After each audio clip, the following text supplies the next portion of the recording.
تخيلوا بنات بحكيكم قصة واحدة مع الشخص اللي تقدم لها. تقول تقدم لي شخص وما كنت الصراحة يعني موافقة أو مرتاحة، بس شفت أمي مبسوطة فقلت يلا بستخير وأتوكل على الله. قولوا سبحان الله، استخرت ولا ارتحت أبدا. وبعدين أمي ورتني صورته وكشيت منه بشكل مو طبيعي. قلت لها ليش كشيتي منه؟ قالت الصراحة كذا كله على بعضه كشيت منه وبعد شكله ما عجبني. البنت تقول إنه هو منزل وزنه وطالع كذا راسه كبير، يعني هذا كلام البنت. المهم الزبدة ان البنت يعني ما عجبها، ما ادري هذا كلام. نجي للثقيل، تقول بلغت امي بالرفض واني انا انسانه رافضه، بس وش اكتشفت؟ امي تجاهلت رفضي تماما وخلتهم يجون وقالت لهم ترى البنت متردده وخايفه.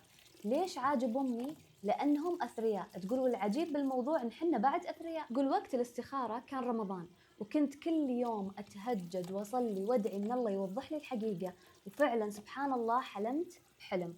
وش الحلم؟ الحلم انها حصلت عليه اشياء ما عجبتها في السوشيال ميديا، وبالفعل الحلم تحقق تماما. المهم رحت وبلغت امي المره المليون، قلت لها انا رافضه، انسي ما راح اقبل.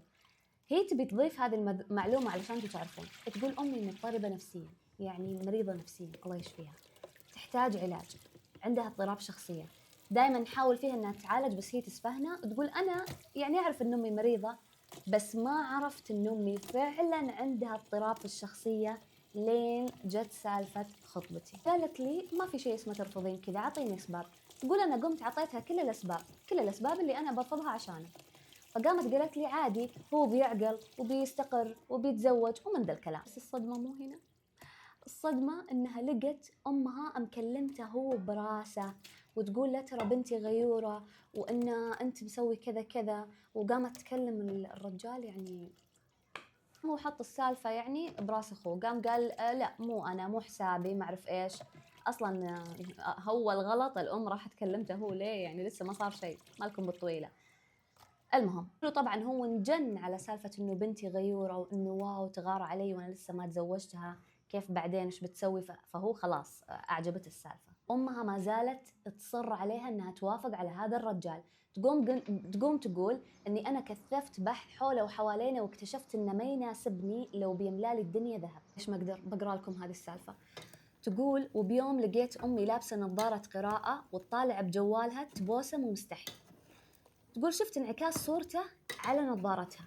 تقول وحصل بعدها بفترة مواجهة بيننا وانفجرت هي علي وقالت أبيك تتزوجين واحد يحبني زي ما يحبك ويعوضني زي ما يعوضك.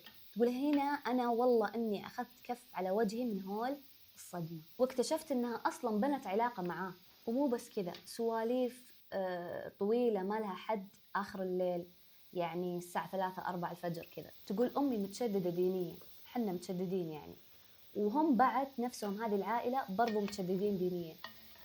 تقول أمي مضطربة، يعني أمي أصلا مريضة نفسيا، وهو مفروض يكون عارف واضح أصلا من إنها كلمته وقاعدة تتواصل معاه الفجر، وهم أصلا معروفين إنهم متشددين، يعني مع ذلك مستمر معاها. كمل يطلبها صور البنت وأمها ترسل صور بنتها لهذا الرجال.